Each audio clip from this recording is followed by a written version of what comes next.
Assalamualaikum warahmatullahi wabarakatuh. Halo sahabat pendengar dimanapun kalian berada, semoga sehat selalu. Selamat datang di pintu ke-13. Namaku Rido.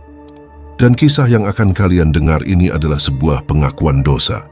Bukan dosaku, tapi dosa bapakku yang harus ditanggung oleh seluruh keturunan kami, termasuk adik perempuanku satu-satunya, Dinda. Jika kalian saat ini sedang terhimpit hutang, merasa dunia tidak adil, dan terlintas di pikiran kalian untuk mencari jalan pintas, tolong demi Tuhan, dengarkan cerita ini sampai selesai. Jangan pernah sekalipun kalian berurusan dengan Dia yang menguasai Laut Selatan, kecuali kalian siap menyerahkan nyawa orang yang paling kalian cintai sebagai gantinya. Semua mimpi buruk ini bermula sekitar 5 tahun yang lalu. Waktu itu keluargaku hancur lebur. Bapak di PHK dari pabrik tekstil dan hutang kami di rentenir menumpuk sampai-sampai rumah kontrakan kami di pinggiran Bantul hampir setiap hari didatangi preman.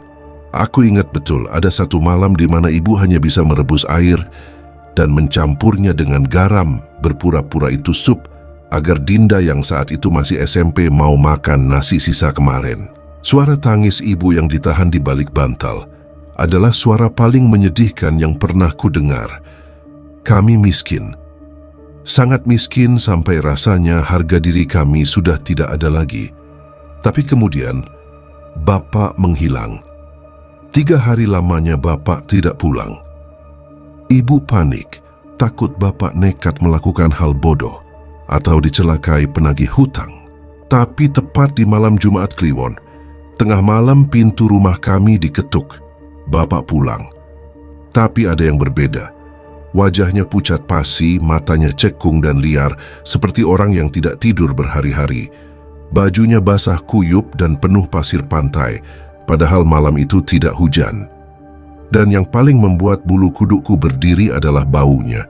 Bapak tidak bau keringat, melainkan bau amis laut yang bercampur dengan wangi bunga kantil yang sangat menyengat. Bau itu begitu kuat sampai-sampai membuatku ingin muntah. Tanpa bicara sepatah kata pun, Bapak melempar sebuah tas koper hitam lusuh ke atas meja makan yang reot. "Buka," kata Bapak. Suaranya parau berat dan terdengar asing di telingaku. Dengan tangan gemetar, ibu membuka resleting tas itu. Seketika mataku terbelalak. Di dalam tas itu bertumpuk-tumpuk uang pecahan Rp100.000, masih diikat karet, berbau apek campur wangi kemenyan. Jumlahnya mungkin ratusan juta atau bahkan miliaran. "Mulai sekarang kita kaya, Bu, kita kaya." Bapak tertawa, tapi tawanya tidak terdengar bahagia. Tawanya kering, hampa, dan penuh ketakutan. Sejak malam itu hidup kami berubah 180 derajat. Hutang lunas dalam sekejap. Kami pindah dari kontrakan sempit itu dan Bapak membeli tanah luas di daerah Jalan Imogiri Barat. Di sana Bapak membangun sebuah rumah joglo modern yang sangat megah. Lantainya marmer, tiang-tiangnya dari kayu jati tua ukiran Jepara, dan halamannya luas. Tetangga mengira Bapak menang lotre atau mendapat warisan jauh. Tidak ada yang tahu dari mana uang itu berasal, dan Bapak melarang keras kami bertanya. Namun ada satu syarat aneh dalam pembangunan rumah itu.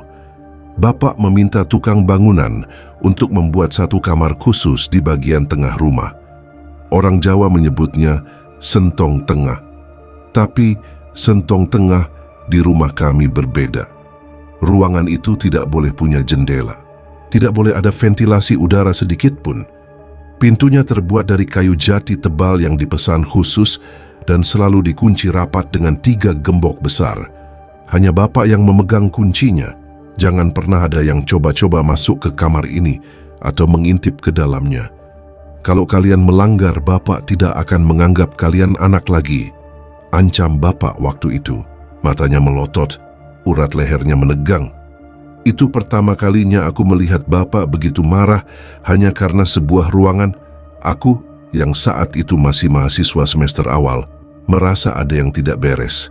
Tapi melihat senyum ibu yang kembali mekar dan melihat Dinda bisa jajan enak serta ikut sanggar tari yang mahal, aku memilih diam. Aku mencoba menepis rasa curigaku. Aku mencoba menikmati kemewahan yang tidak masuk akal ini. Bodohnya aku. Keanehan mulai terjadi sebulan setelah kami menempati rumah baru itu. Setiap malam Selasa Kliwon dan Jumat Kliwon, Bapa akan mengunci diri di dalam kamar sentong tengah itu semalaman. Dia tidak akan keluar sampai matahari terbit. Dari luar kamar, sering tercium bau dupa yang sangat pekat, lagi-lagi bercampur dengan bau anyir darah dan aroma laut yang asin. Malam itu rasa penasaranku sudah tidak bisa dibendung lagi. Jam dinding menunjukkan pukul 2 pagi. Rumah sunyi senyap, hanya suara jangkrik yang terdengar dari kebun belakang. Aku terbangun karena haus dan berjalan menuju dapur. Saat melewati lorong depan sentong tengah, langkahku terhenti. Hawa di lorong itu dingin sekali, menusuk sampai ke tulang padahal AC di ruang tengah mati. Dan dari balik pintu kayu jati yang terkunci rapat itu, aku mendengar suara. Bukan suara Bapak sedang berdoa atau berzikir. Itu suara senandung. Suara seorang wanita yang sedang menembang Jawa, menyanyi lagu tradisional, dengan nada yang sangat pelan, namun menyayat hati. Suaranya halus, mendayu-dayu, terdengar sedih, tapi sekaligus mengerikan. Bulu romaku seketika berdiri tegak. Jantungku berdegup kencang seakan mau copot. Siapa wanita di dalam sana?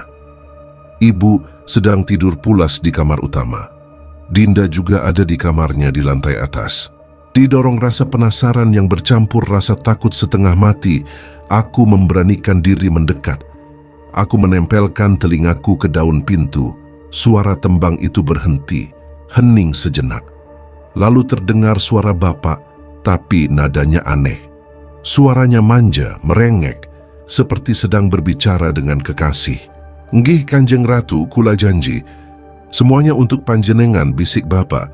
Lalu terdengar suara desahan napas yang berat dan suara krak-krak, seperti tulang yang diremukkan atau benda keras yang beradu.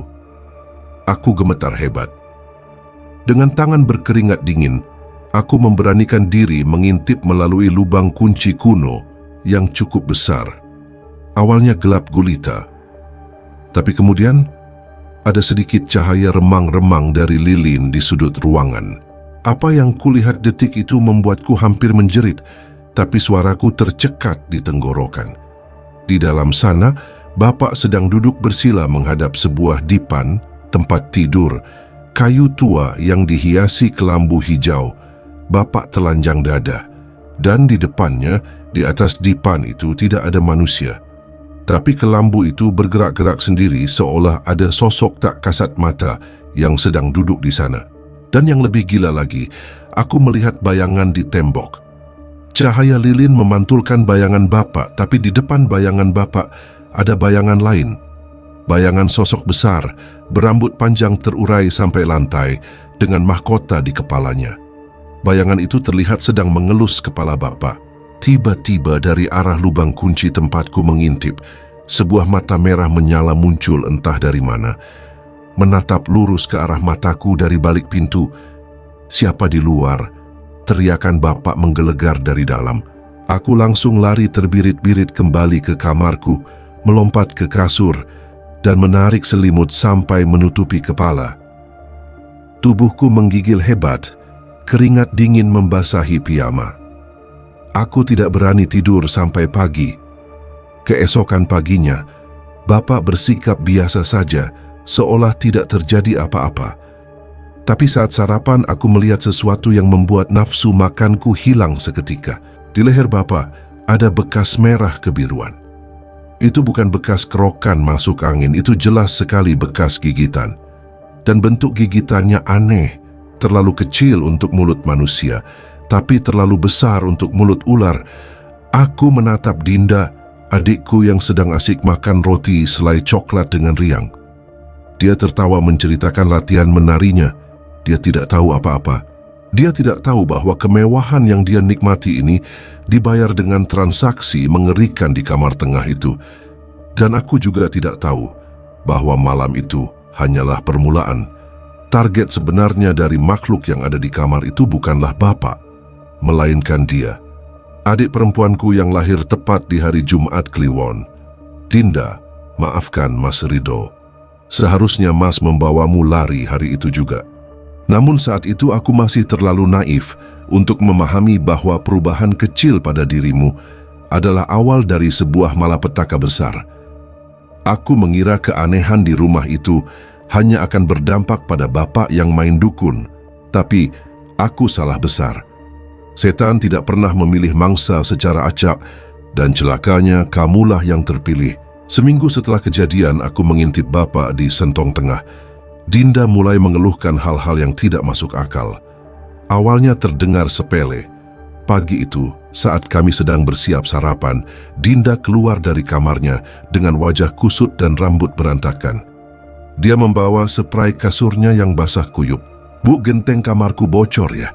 tanya Dinda sambil melempar spray itu ke keranjang cucian. "Kasurku basah semua, lengket, rasanya kayak air garam." Ibu mengernyitkan dahi. "Ah, ngawur kamu enduk. Semalam kan tidak hujan, langit cerah, bintangnya banyak, begitu kok bocor." "Tapi beneran basah, Bu. Baunya juga amis kayak air laut. Aku sampai nggak bisa tidur nyenyak, rasanya kayak ada ombak di bawah kasurku," bantah Dinda dengan nada kesal. Aku yang sedang minum kopi langsung tersedak. Jantungku berdegup kencang mengingat apa yang kulihat di kamar bapak. Aku bergegas naik ke lantai 2, masuk ke kamar Dinda untuk mengecek. Dan benar saja. Saat aku menyentuh kasurnya, permukaannya memang lembab. Tapi anehnya, tidak ada tanda-tanda kebocoran di plafon. Dinding kamarnya kering, lantainya kering. Hanya kasur tempat Dinda tidur yang basah dan berbau air laut yang sangat pekat. Keanehan itu berlanjut. Dinda yang biasanya ceria dan cerewet perlahan menjadi pendiam. Dia sering melamun menatap kosong ke arah jendela, seolah sedang mendengarkan bisikan yang tidak bisa didengar orang lain. Kulitnya yang dulu sawo matang eksotis, perlahan memucat, seperti mayat yang darahnya dihisap habis. Puncak kecurigaanku meledak di suatu sore. Saat itu Dinda sedang duduk di ruang keluarga, mengikat rambutnya ke atas karena kegerahan. Aku duduk di belakangnya, berniat menjahili adikku itu. Tapi tanganku terhenti di udara. Mataku terpaku pada tengkuk leher belakang Dinda. Di sana, tepat di bawah garis rambutnya, ada sebuah tanda yang belum pernah kulihat sebelumnya. Itu bukan memar biasa. Tanda itu berbentuk lingkaran seukuran koin, berwarna merah kehijauan. Dan yang membuatku merinding, tekstur kulit di area tanda itu kasar dan bersisik. Persis seperti sisik ular atau sisik ikan. "Dinda," panggilku pelan, jariku gemetar saat menyentuh tanda itu. "Ini lehermu kenapa? Kok ada bekas kayak gini?" Dinda tersentak kaget dan langsung menepis tanganku. "Sakit Mas, jangan dipegang. Rasanya panas kayak dibakar kalau disentuh." Ibu yang mendengar keributan itu datang menghampiri. Saat ibu melihat tanda aneh itu, wajahnya langsung pucat. "Ya Allah, ini penyakit apa? Ayo kita ke dokter kulit sekarang. Ibu takut ini infeksi jamur atau apa." Baru saja ibu hendak mengambil kunci mobil, tiba-tiba bapak muncul dari arah belakang dengan wajah merah padam.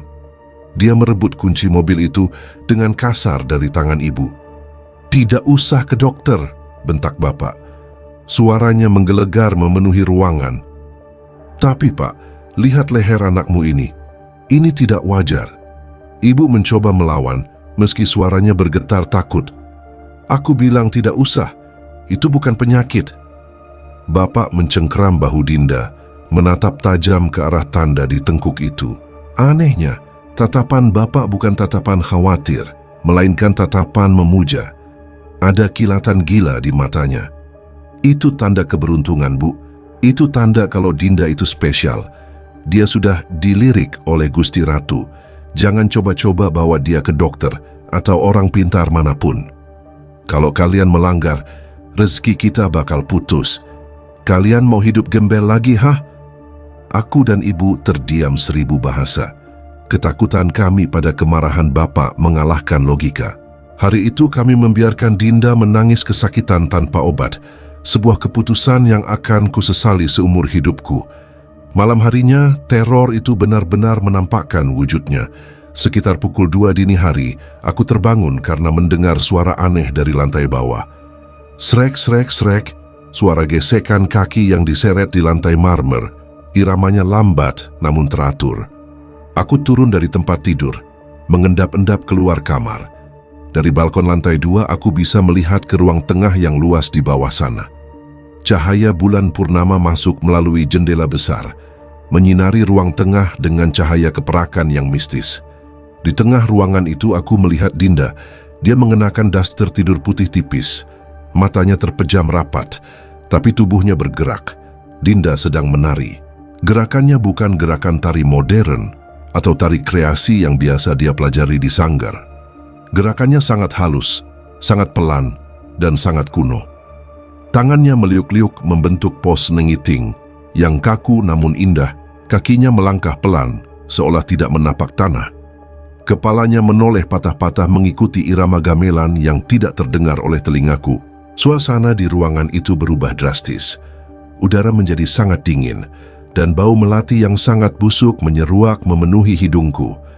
Aku ingin turun dan membangunkannya, tapi kakiku terasa berat seperti dipaku ke lantai. Aku hanya bisa menonton dengan ngeri saat adikku menari dalam tidurnya dengan senyum menyeringai yang bukan senyum miliknya. Itu bukan Dinda. Ekspresi wajahnya terlihat jauh lebih tua, angkuh, dan penuh wibawa magis yang mengerikan. Tiba-tiba gerakan tarinya semakin cepat, semakin liar. Dinda berputar-putar kencang sekali sampai rambut panjangnya berkibar-kibar. "Dinda, bangun!" teriakku akhirnya, memaksakan suaraku keluar. Dinda berhenti mendadak. Tubuhnya kaku sejenak, lalu dia ambruk ke lantai seperti boneka yang tali benangnya diputus. "Brooke!" Aku langsung berlari menuruni tangga, menghampiri tubuh adikku yang tergeletak di lantai dingin. Dinda, kamu kenapa, Dek?" Dinda tersentak bangun. Matanya membelalak lebar, napasnya tersengal-sengal seperti orang yang baru saja tenggelam dan kehabisan oksigen.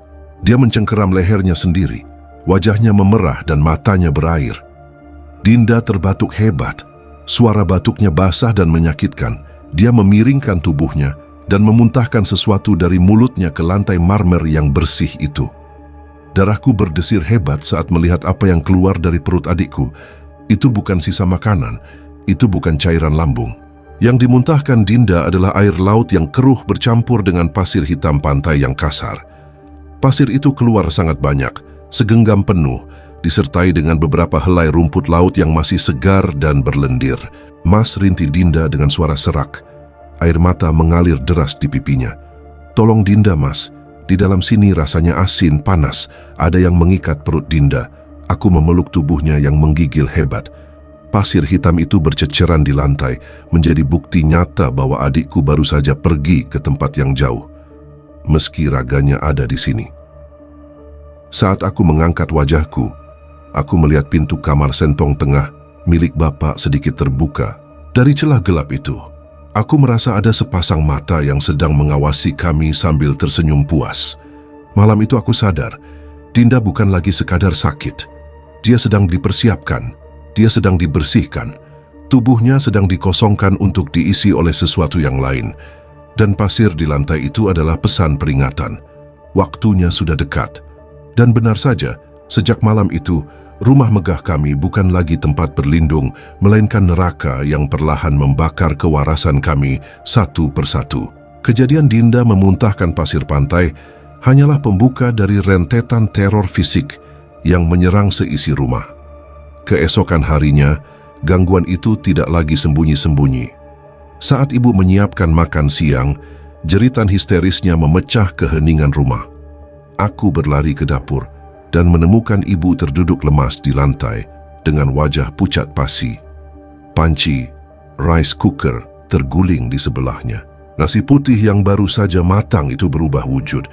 Bukan lagi butiran nasi pulen yang hangat, melainkan ribuan belatung hidup yang menggeliat-geliat, saling bertumpuk, mengeluarkan bau busuk bangkai yang menyengat. Tadi ibu masak beras, Rido. Sumpah demi Allah tadi itu beras. Ibu menangis histeris sambil menunjuk-nunjuk belatung yang mulai merayap keluar dari panci ke lantai dapur. Belum sempat aku menenangkan ibu, keran air di wastafel tiba-tiba menyala sendiri. Air yang keluar bukan air jernih, melainkan cairan merah kental seperti darah yang berbau amis darah menstruasi. Aku segera menutup keran itu sekuat tenaga, tapi baunya sudah terlanjur memenuhi ruangan. Membuat perutku mual bukan main. "Bapak?" Dia hanya diam. Dia melihat nasi belatung dan air darah itu dengan tatapan kosong, lalu masuk kembali ke kamar sentong tengah, tanpa sepatah kata pun. Sikap dinginnya itu semakin meyakinkanku bahwa dia tahu persis apa yang sedang terjadi, tapi dia sudah tidak punya kendali lagi. Dia bukan lagi tuan rumah di sini. Teror itu semakin menjadi-jadi ketika malam tiba. Bukan hanya kami yang merasakannya, tapi satu kampung mulai sadar ada yang tidak beres dengan keluarga Pak Prasetyo. Tepat tengah malam Jumat Pon, suasana di luar rumah terasa aneh. Langit gelap gulita tanpa bintang, dan kabut tipis turun menyelimuti halaman rumah kami. Udara menjadi sunyi senyap, tidak ada suara jangkrik atau kodok. Hening yang mencekam, lalu suara itu datang. Dari kejauhan jalan aspal di depan rumah, terdengar suara derap kaki kuda. Banyak kuda. Tak, tik, tuk, tak, tik, tuk. Suaranya berat dan berwibawa, seolah-olah rombongan kerajaan sedang lewat. Diiringi dengan suara gemerincing lonceng kecil yang khas suara gongseng penari Jawa, dan sayup-sayup alunan gamelan yang nadanya terdengar sumbang dan mistis. Aku mengintip dari balik tirai jendela ruang tamu. Jantungku berhenti berdetak sesaat. Di depan gerbang rumah kami yang tinggi menjulang, berhenti sebuah kereta kencana. Kereta itu berwarna hijau tua dengan ornamen emas yang berkilauan dalam kegelapan. Ditarik oleh 4 ekor kuda hitam yang matanya menyala merah seperti bara api. Tidak ada kusir yang mengendalikannya. Tali kekangnya melayang sendiri di udara. Kereta itu diam di sana, menunggu. Moncong kuda-kuda itu mendengus, mengeluarkan asap putih yang berbau melati layu. Keesokan paginya, tetangga sebelah rumah, Mbah Suro, memanggilku saat aku hendak membuang sampah. Mbah Suro adalah sesepuh kampung yang disegani karena ilmu kebatinannya.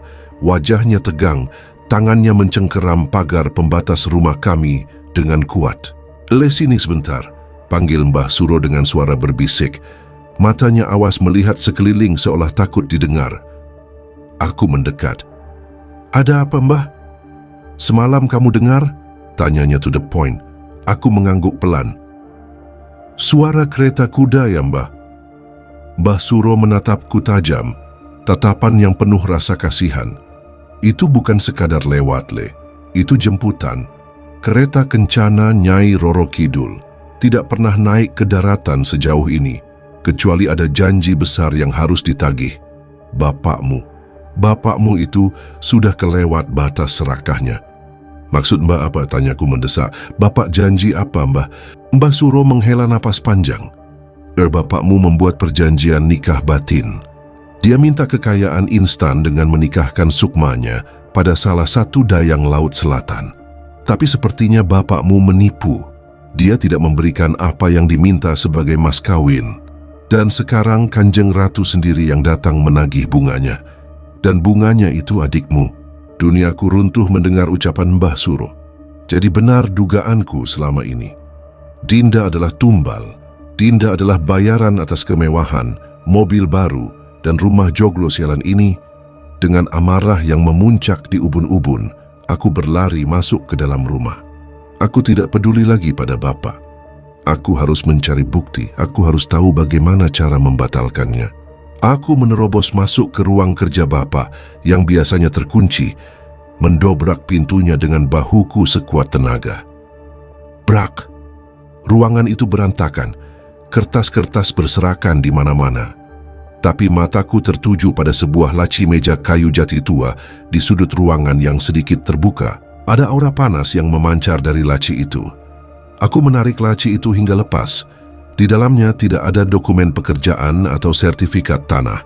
Hanya ada sebuah kotak kayu hitam yang diukir dengan motif ular naga. Tanganku gemetar hebat saat membuka tutup kotak itu. Di dalamnya tergeletak selembar foto. Foto Dinda saat perpisahan SMP di mana dia tersenyum manis memegang ijazah. Tapi foto itu sudah dirusak sedemikian rupa. Wajah Dinda di foto itu dilingkari dengan tinta merah darah. Di bagian matanya tertancap 2 buah jarum emas kecil, susuk pemikat yang menembus sampai ke belakang foto. Dan yang paling mengerikan, seluruh permukaan foto itu dililit dengan rambut panjang yang basah dan berlendir. Baunya sama persis dengan bau Bapak saat pertama kali pulang membawa uang, amis laut yang busuk. Di balik foto itu tertulis sebuah tanggal dengan tulisan tangan Bapak yang bergetar, Selasa Kliwon tengah malam. Aku melirik kalender di dinding. Hari ini hari Senin. Besok malam, waktunya tinggal besok malam. Apa yang kamu lakukan di sini, Bayu? Suara bentakan keras membuatku terlonjak. Aku berbalik dan melihat Bapak berdiri di ambang pintu. Tapi Bapak tidak terlihat marah seperti biasanya. Dia terlihat hancur.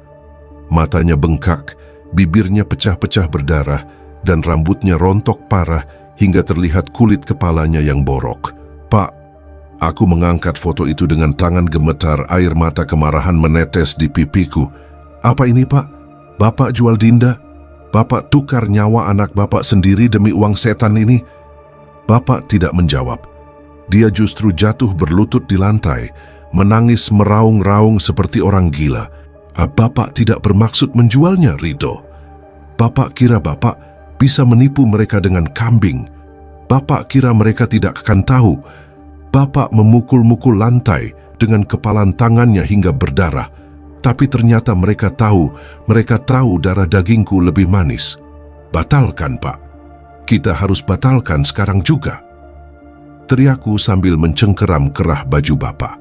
Bapak mendongak menatapku. Tatapan matanya membuat nyaliku ciut. Itu adalah tatapan orang yang sudah divonis mati.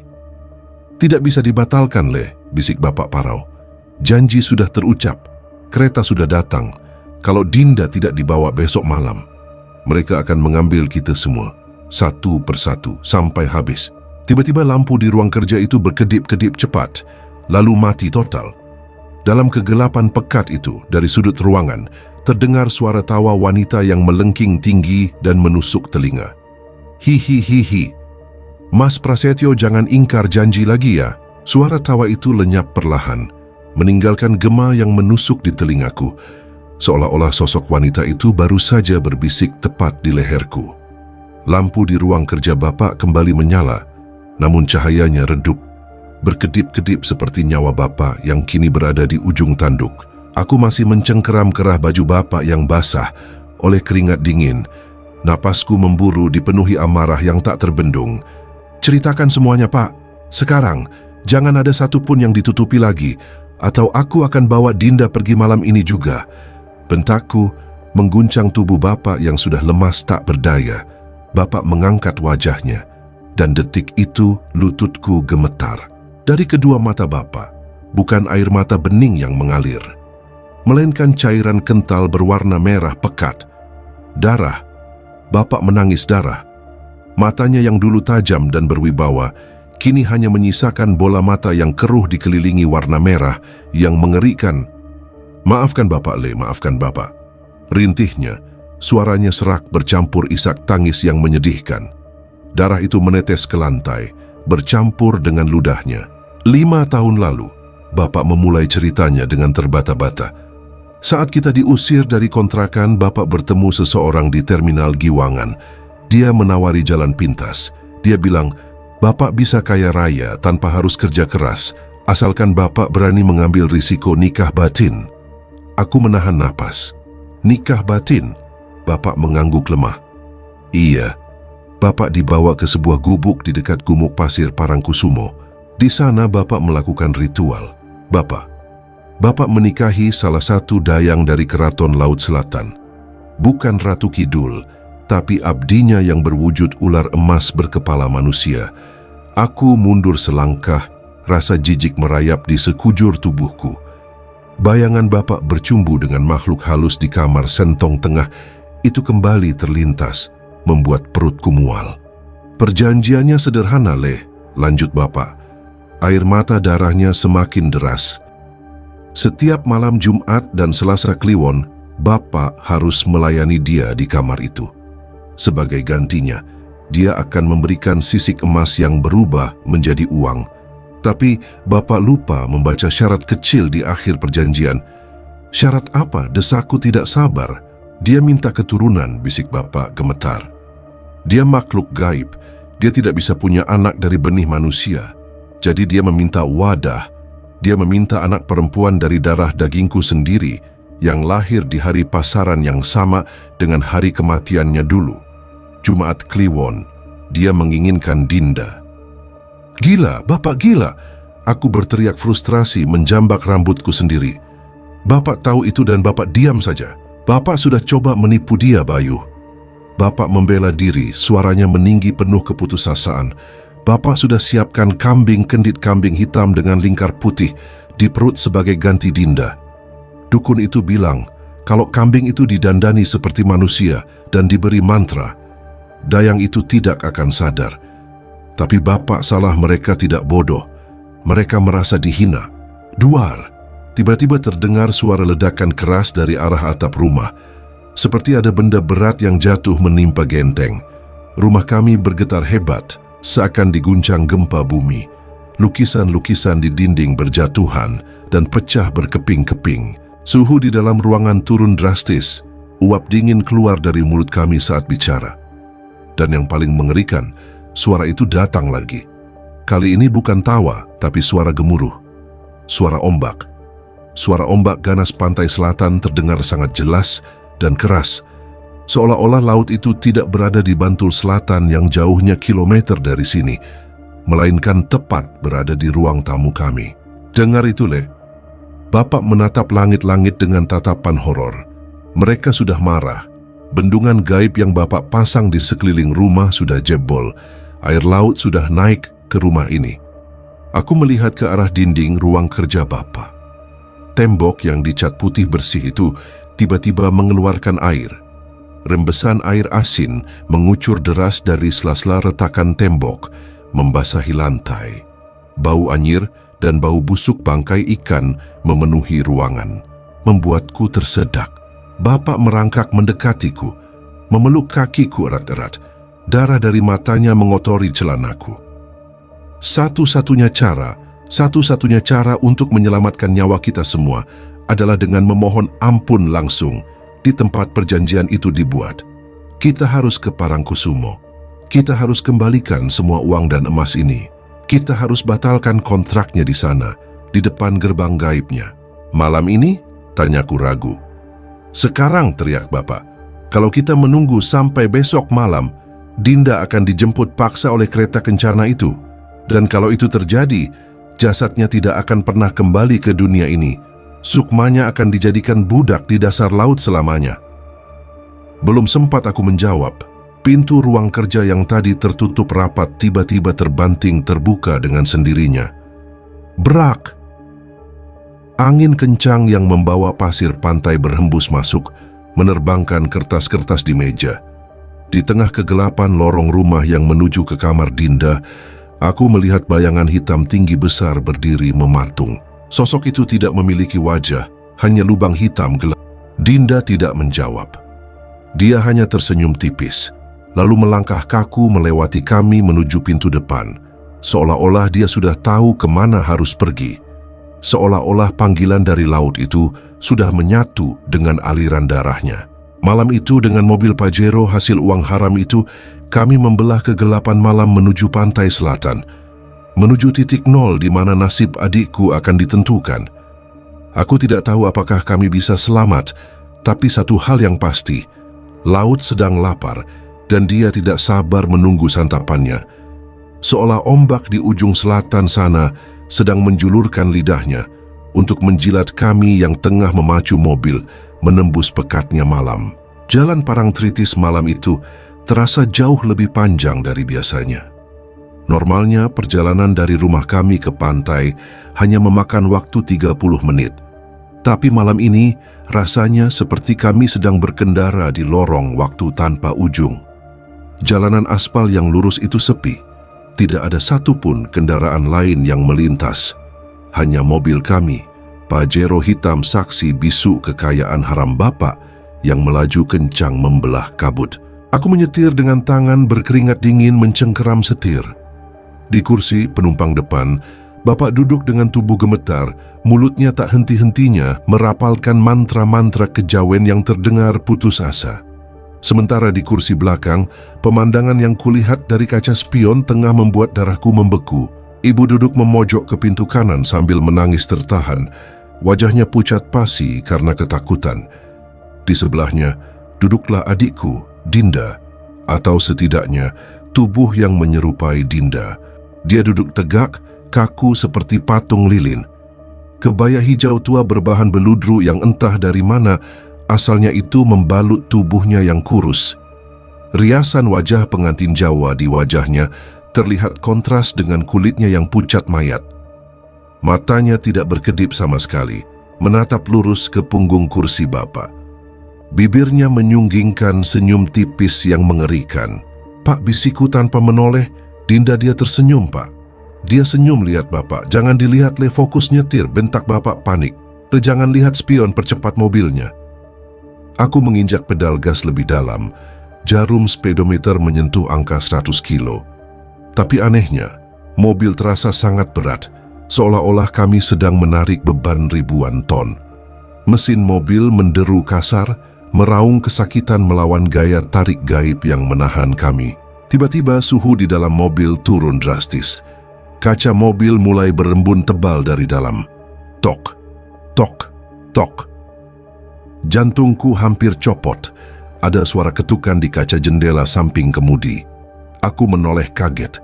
Di luar sana, di tengah kecepatan mobil yang mencapai 100 km per jam, ada sesuatu yang terbang melayang tepat di samping jendelaku. Itu adalah sosok wanita tua dengan rambut putih panjang yang kusut masai melayang sejajar dengan mobil kami. Wajahnya hancur, kulitnya melepuh seperti terbakar, dan dia menyeringai lebar memperlihatkan gigi-giginya yang hitam runcing. Tangannya yang kurus kering mengetuk-ngetuk kaca mobilku dengan santai. "Minggir le, minggir biar kami yang bawa." Suaranya terdengar jelas di dalam kepalaku, meski kaca tertutup rapat. Aku berteriak histeris, membanting setir ke kiri karena kaget. Mobil oleng hebat, ban berdecit nyaring beradu dengan aspal. "Awas Rido!" teriak ibu dari belakang. Aku berusaha mengendalikan mobil sekuat tenaga. Sosok itu tertawa melengking suara tawa yang sama dengan yang kudengar di ruang kerja Bapak tadi, lalu melesat terbang ke depan mobil dan menghilang menembus kap mesin. Seketika itu juga, Dinda yang sedari tadi diam membatu, tiba-tiba tertawa. "Hihihihi, dasar bodoh. Kalian pikir bisa lari?" Suara itu bukan suara Dinda, itu suara berat, berwibawa dan penuh ancaman. Dinda memajukan tubuhnya, mencengkeram sandaran kursi Bapak dengan kuku-kukunya yang entah kenapa tiba-tiba terlihat hitam dan panjang. "Kau sudah janji, Prasetyo. Malam ini malam pengantinnya. Kamar pengantin sudah disiapkan di dasar samudra. Kenapa kau malah membawanya berputar-putar?" ucap Dinda atau makhluk di dalam tubuh Dinda tepat di telinga Bapak. Bapak menjerit menutup telinganya. "Ampun Gusti, saya mau tebus, saya kembalikan semuanya, jangan ambil anak saya." "Terlambat," bentak Dinda. Tepat saat itu, kami melihat gerbang retribusi Pantai Parangtritis di depan mata. Tapi tidak ada petugas di sana. Pos jaga itu kosong, gelap dan tampak angker. Palang pintunya terbuka sendiri saat mobil kami mendekat, seolah mempersilahkan kami masuk ke dalam jebakan. Begitu ban mobil menyentuh pasir Pantai Parangkusumo, mesin mobil tiba-tiba mati total. Lampu mobil padam. Kegelapan langsung menelan kami bulat-bulat. Hanya ada suara deburan ombak yang terdengar sangat dekat dan ganas. Angin laut bertiup kencang, membawa aroma bunga kantil yang sangat menyengat, bercampur bau bangkai ikan yang membusuk. Klik, suara kunci pintu mobil dibuka. "Dinda, jangan keluar!" teriakku. Tapi tenaga Dinda tiba-tiba menjadi sangat kuat, jauh di luar kemampuan manusia normal. Dia menendang pintu mobil hingga terbuka lebar, lalu melompat keluar ke hamparan pasir hitam yang dingin. Tanpa menoleh lagi, dia berlari kencang. Dia berlari menuju bibir pantai, menuju ombak selatan yang sedang bergulung-gulung tinggi, seolah ada magnet raksasa yang menariknya. Kebaya hijaunya berkibar-kibar, diterpa angin malam, terlihat seperti bendera kematian. "Dinda, berhenti!" Aku dan bapak berhamburan keluar mobil mengejarnya. Tapi langkah kami terhambat. Pasir pantai itu rasanya aneh. Setiap kali kakiku memijak, pasir itu menyedot kakiku ke dalam, seperti lumpur hidup. Kakiku terasa berat sekali, seakan ada tangan-tangan tak kasat mata dari dalam pasir yang mencengkeram pergelangan kakiku, menahanku agar tidak bisa mengejar adikku. "Lepaskan, bangsat, lepaskan aku!"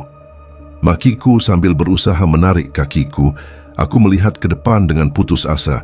Jarak Dinda dengan air laut tinggal beberapa meter lagi.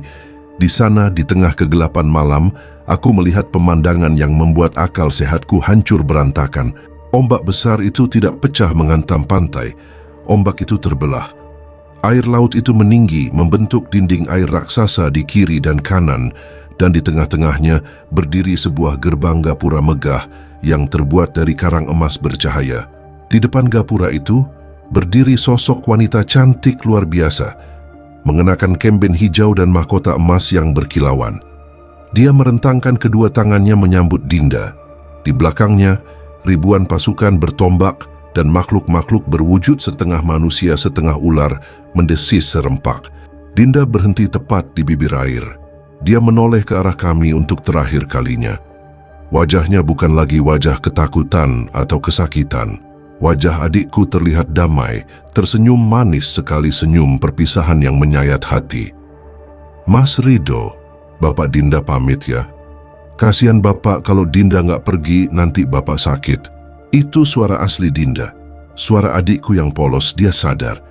Dia sadar sepenuhnya bahwa dia sedang mengorbankan dirinya demi menebus dosa Bapak. "Tidak, Dinda!" teriak Bapak histeris, mencoba merangkak di pasir. Dinda berbalik badan dan melangkah mantap masuk ke dalam pelukan ombak. Seketika itu juga dinding air raksasa itu runtuh. "Piur!"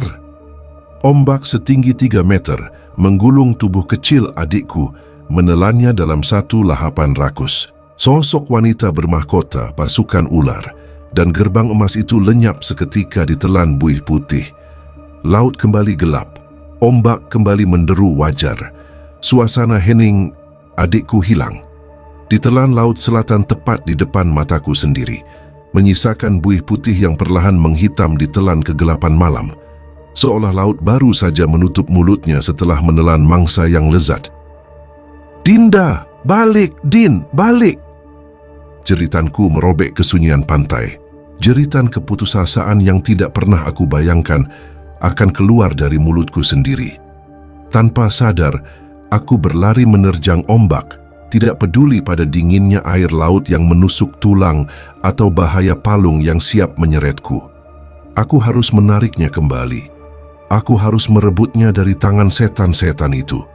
Air asin masuk ke mulutku saat ombak menghantam wajahku. Aku berusaha berenang, menggapai-gapai kehampaan di tempat terakhir. Aku melihat kebaya hijau itu berkibar, tapi nihil, hanya ada air. Air yang terasa dingin, pekat dan kosong. Tiba-tiba, sebuah tangan kekar menarik kerah bajuku dari belakang, menyeretku paksa kembali ke daratan. "Lepasin! Adikku di sana! Adikku diambil!" Aku memberontak, memukul-mukul orang yang menahanku. "Sadar mas, bahaya, jangan nyebur, ini pantai selatan!" bentak suara berat seorang pria. Ternyata itu adalah warga lokal atau mungkin tim SAR Parangtritis yang entah bagaimana sudah siaga di sana. Mereka menyeretku menjauh dari bibir pantai. Tubuhku lemas, ambruk di atas pasir basah. Di kejauhan aku melihat bapak. Pemandangan itu lebih menyakitkan daripada kematian itu sendiri. Bapak, sosok yang dulu gagah, temperamental, dan sombong dengan harta barunya, kini bersujud mencium pasir pantai. Dia mengeruk-ngeruk pasir dengan tangannya, secara membabi buta sampai kuku-kukunya copot berdarah, seolah ingin menggali lubang untuk menyusul Dinda ke dasar bumi. "Ambil semuanya, ambil mobilku, ambil rumahku, kembalikan anakku, Gusti Ratu kembalikan," raung bapak.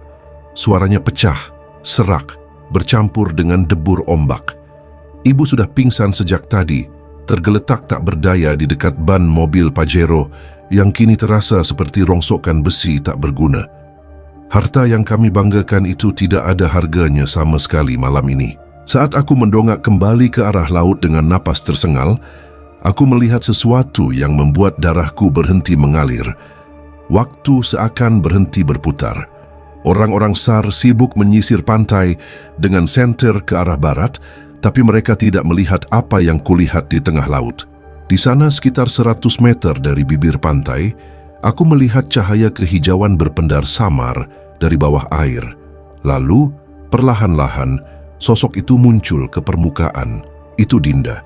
Tapi dia tidak mengapung seperti mayat yang tenggelam, dan dia tidak berenang layaknya manusia yang bertahan hidup. Dinda, dia berdiri. Adikku berdiri tegak di atas permukaan air laut yang bergelombang, seolah air laut itu adalah lantai marmer yang padat. Dia tidak basah kuyup, kebaya hijaunya tampak kering, berkibar anggun ditiup angin malam.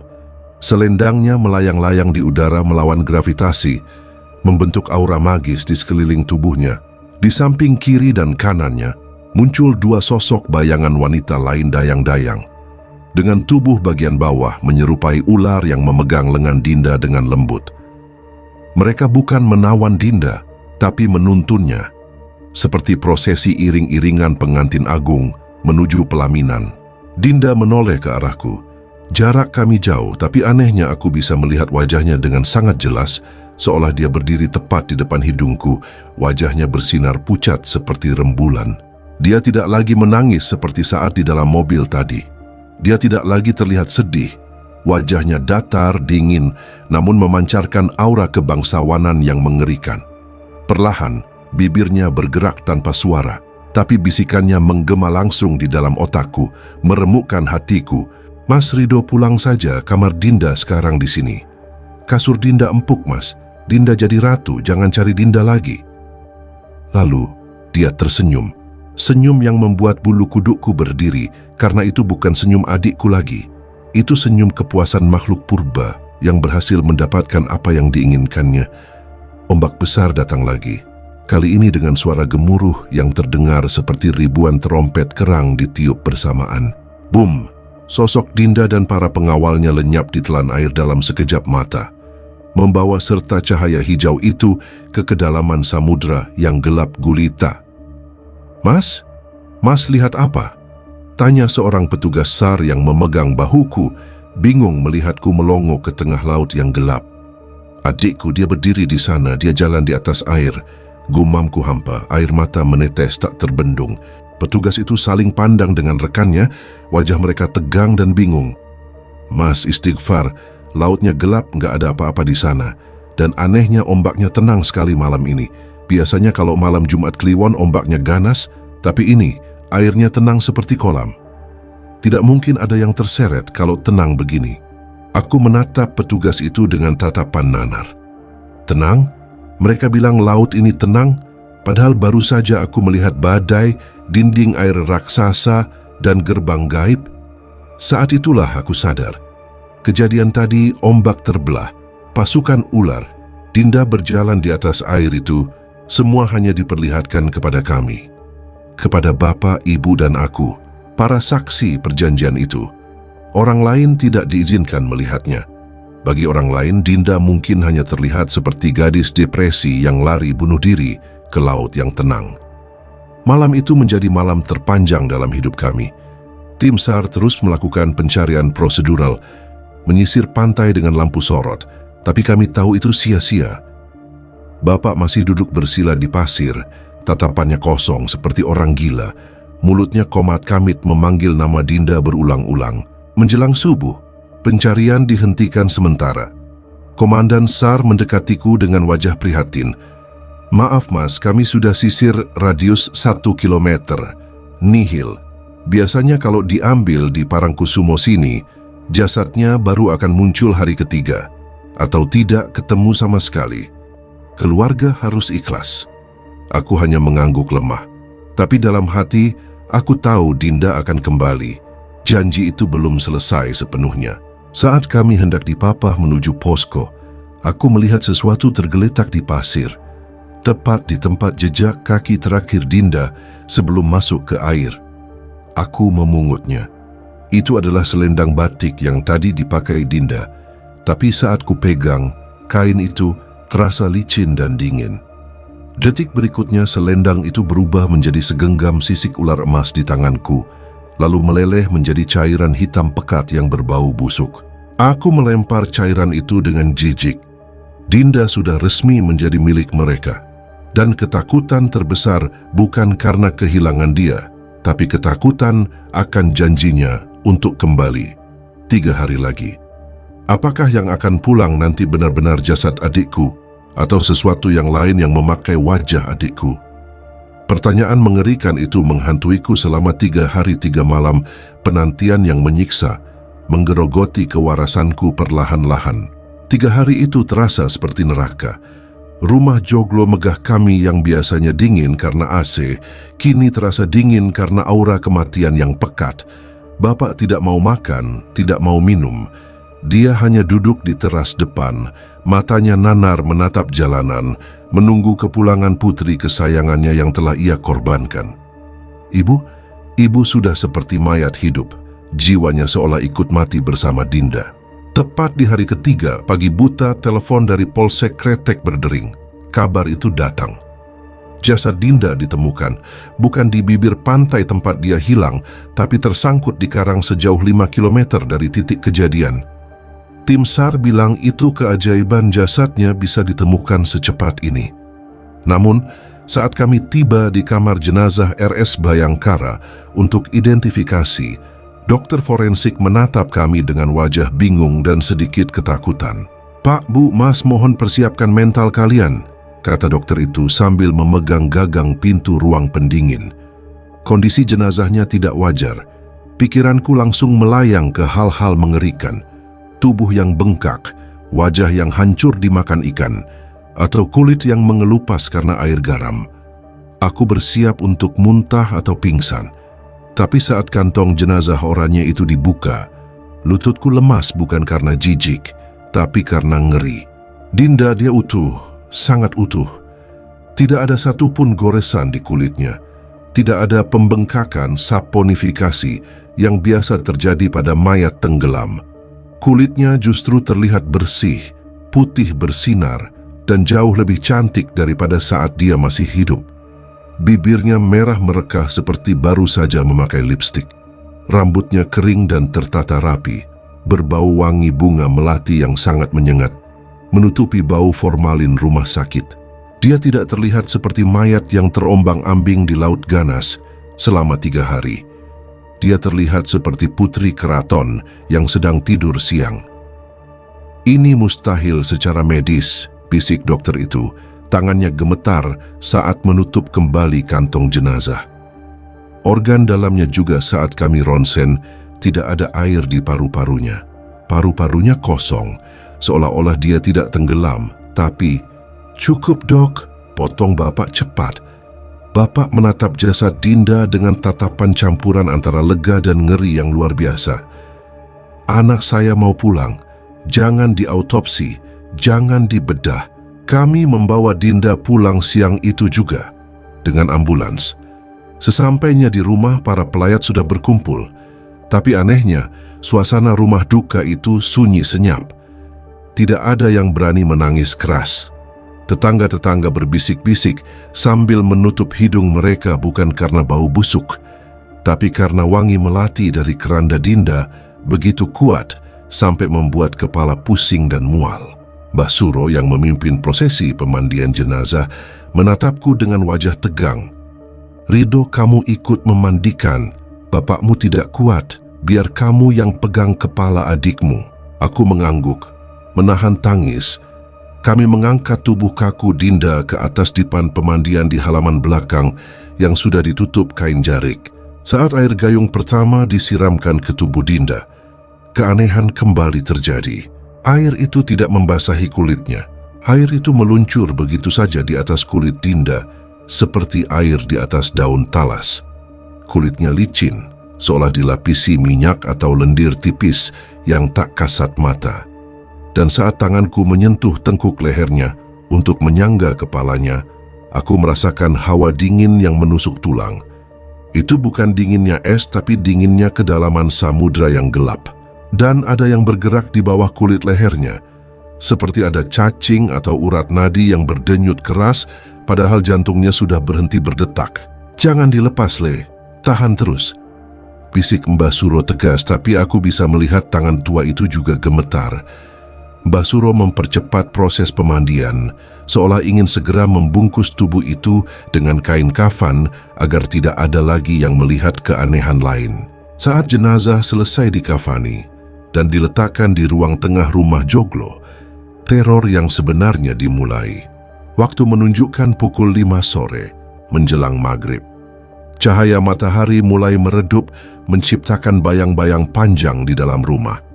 Bapak duduk di samping keranda Dinda, memegang kain kafan bagian kepala. Tiba-tiba, suasana hening itu pecah. Ada suara senandung pelan, lirih. Para pelayat yang duduk di ruang tamu saling pandang. Wajah mereka pucat. Mereka celingukan mencari sumber suara. "Siapa yang nyanyi itu?" "Pamali maghrib nyanyi," tegur Pak RT dengan suara bergetar. Tapi tidak ada yang menyanyi. Suara senandung itu berasal dari dalam keranda. Jantungku berhenti berdetak. Aku menatap gundukan kain kafan putih itu. Kain itu bergerak, naik turun, sangat halus tapi jelas terlihat. Seperti ada dada yang bernapas di baliknya. Suara senandung itu semakin jelas. Itu lagu Lingsir Wenggi, lagu yang sama dengan yang kudengar dari kamar Bapak saat ritual dulu. Tapi kali ini, suaranya adalah suara Dinda. Bapak dengar?" Tanyaku tercekat mencengkeram lengan Bapak. Bapak tidak menjawab. Matanya melotot menatap bagian wajah jenazah yang tertutup kain. Dia belum mati. Anakku belum mati." Gumam Bapak histeris. Tangan Bapak gemetar meraih tali pocong di bagian kepala. "Buka. Bapak mau lihat wajahnya terakhir kali. Buka." "Jangan, Pak. Nanti saja pas mau dikubur," cegah Mbah Suro yang tiba-tiba muncul dan menahan tangan Bapak. "Minggir, dia anakku." Bapak mendorong Mbah Suro hingga jatuh, lalu dengan kasar menarik tali pocong itu. Kain putih itu tersibak, wajah Dinda terlihat, cantik, pucat, dan tersenyum. Bapak menangis, mendekatkan wajahnya untuk mencium kening putrinya. "Maafkan Bapak, Ndu, maafkan Bapak." Dan tepat saat bibir Bapak menyentuh kening dingin itu, mata jenazah Dinda terbuka lebar, jeleb, bukan mata manusia. Bola matanya sepenuhnya berwarna hijau menyala, dengan pupil vertikal seperti mata ular. Tidak ada bagian putih sama sekali. Jasad itu menatap lurus ke dalam mata Bapak. Senyum di bibirnya melebar, robek sampai ke telinga, memperlihatkan gigi-gigi yang menghitam. Dari mulut jenazah yang tidak bergerak itu, keluar suara desisan yang bukan suara manusia, tapi suara ribuan ular yang mendesis bersamaan, langsung menghantam telinga Bapak. "Sudah lunas, tapi kamu masih punya hutang satu lagi." Tiba-tiba Bapak menjerit memilukan. Tubuhnya terpental ke belakang, seolah ditendang oleh kekuatan tak kasat mata. Bapak jatuh ke lantai, tubuhnya kejang-kejang hebat.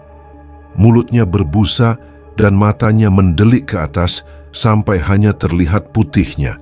Ruangan menjadi kacau balau. Pelayat berhamburan lari keluar rumah karena ketakutan. Ibu menjerit histeris. Aku terpaku di tempat, menatap mayat adikku yang kini matanya kembali tertutup rapat seolah tidak terjadi apa-apa. Tapi senyum mengerikan itu masih terukir jelas di wajahnya. Dia sudah pulang, tapi dia tidak pulang sendiri.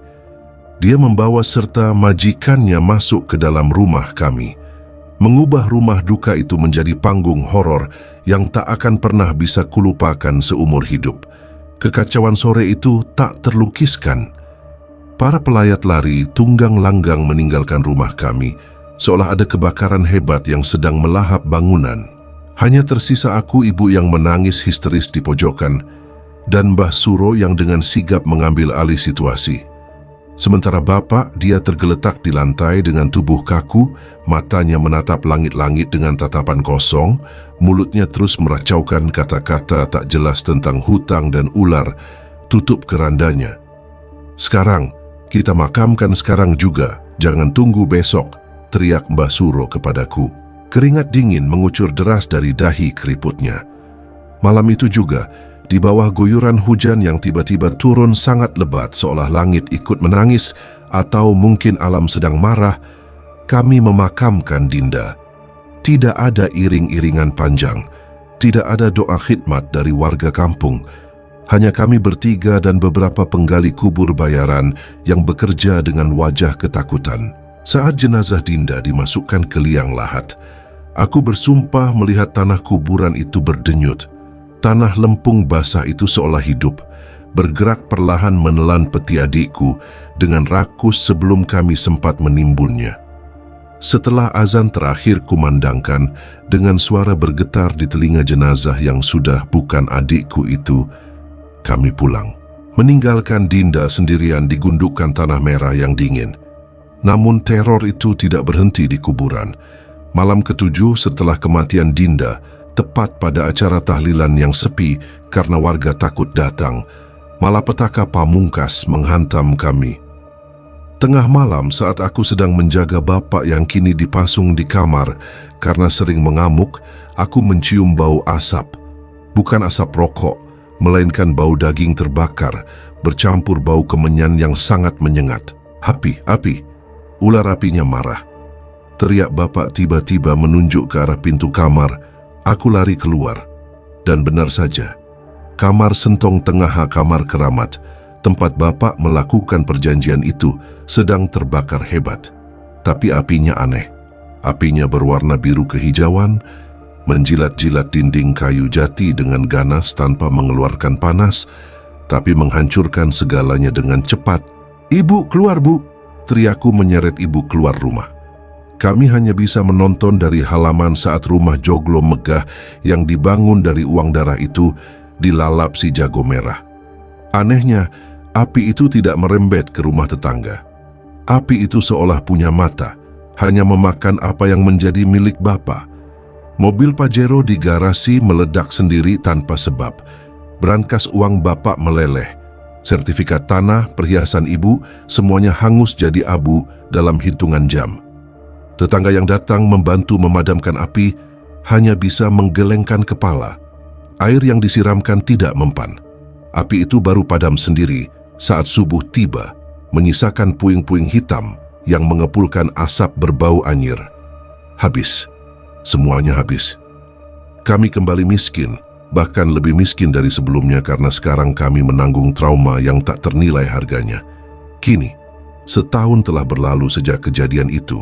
Kami tinggal di sebuah rumah petak kecil di pinggiran kota, jauh dari Bantul. Ibu menjadi pendiam, sering duduk di kursi goyang sambil memeluk boneka bekas milik Dinda. Sementara bapak adalah yang paling menderita. Dokter bilang bapak mengalami gangguan jiwa berat akibat trauma dan stroke. Tapi aku tahu, itu bukan sekadar penyakit medis. Setiap malam Selasa Kliwon dan Jumat Kliwon, bapak akan menjerit-jerit kesakitan. Dia bilang kulitnya terasa panas seperti dikuliti hidup-hidup. Dan di punggungnya sering muncul bekas cambukan merah yang entah datang dari mana, seolah ada algojo tak kasat mata yang sedang menghukumnya di alam gaib. Hukuman atas keserakahannya belum selesai. Dia disiksa perlahan, dibiarkan hidup menderita sebagai peringatan bagi manusia lain. Dan aku mencoba bertahan hidup dengan kerja serabutan. Aku mencoba melupakan semuanya. Tapi ada satu hal yang tidak pernah kuceritakan pada siapapun, bahkan pada ibu. Setiap kali aku sendirian di kamar, tepat saat jarum jam menunjukkan pukul 12 malam, aku sering melihat dia. Dinda. Dia berdiri di sudut kamarku, masih mengenakan kebaya hijau yang sama, dengan wajah pucat dan mata yang sedih. Dia tidak menggangguku, dia tidak menyakitiku. Dia hanya berdiri di sana menatapku lekat-lekat. Awalnya aku takut, tapi lama-kelamaan aku sadar tatapannya bukan tatapan rindu, itu tatapan kasihan. Kenapa dia mengasihaniku? Pertanyaan itu terjawab pagi ini, Saat aku bangun tidur, aku mencium bau yang sangat familiar. Bau yang dulu tercium dari mayat Dinda dan dari tubuh Bapak saat pertama kali pulang membawa uang. Bau melati bercampur amis laut. Aku mencari sumber bau itu. Aku memeriksa jendela, memeriksa bawah kasur, tapi tidak ada apa-apa. Lalu, dengan jantung berdebar, aku mengangkat tanganku sendiri dan mengendusnya. Bau itu berasal dari pori-pori kulitku sendiri. Aku berlari ke cermin kamar mandi yang retak. Aku menatap bayanganku sendiri dengan horor. Di leherku, tepat di bawah telinga kanan, mulai muncul tanda merah kecil yang bersisik. Tanda yang sama persis dengan yang dulu muncul di leher Dinda sebelum dia diambil. Seketika itu juga ingatan tentang ucapan terakhir jenazah Dinda yang didengar Bapak kembali terngiang di telingaku lebih jelas dari sebelumnya. Sudah lunas, tapi kamu masih punya hutang satu lagi. Aku merosot ke lantai kamar mandi, air mata menetes membasahi pipi. Aku baru sadar sekarang. Bapak tidak hanya menumbalkan satu anak. Perjanjian itu meminta seluruh nas keturunannya. Dinda hanyalah pembuka jalan. Dan karena Bapak sekarang sudah gila dan tidak berguna bagi mereka, hutang itu jatuh kepadaku. Aku adalah cicilan terakhir. Jadi buat kalian yang mendengarkan cerita ini, buat kalian yang sekarang sedang tergiur melihat teman kalian kaya mendadak, atau kalian yang sedang putus asa mencari uang dengan cara instan, berhenti. Jangan pernah mengetuk pintu yang tidak seharusnya kalian buka. Jangan pernah mengundang tamu yang tidak bisa kalian usir. Karena di dunia ini tidak ada makan siang gratis. Kekayaan dari setan tidak pernah dibayar dengan uang, tapi dibayar dengan nyawa orang-orang yang kalian cintai. Dan pada akhirnya, nyawa kalian sendiri. Sekarang, aku harus pergi ke pantai selatan karena ada suara ombak yang memanggil-manggil namaku di dalam kepala. Dan rasanya aku sudah tidak sabar ingin pulang ke rumah baruku di dasar laut. Terima kasih untuk kalian semua yang sudah menonton sampai selesai. Sampai jumpa di episode berikutnya dengan kisah-kisah yang tak kalah menyeramkan. Tetap waspada dan jangan pernah bermain-main dengan hal-hal yang tidak Anda pahami. Sampai jumpa lagi di pintu ke-13.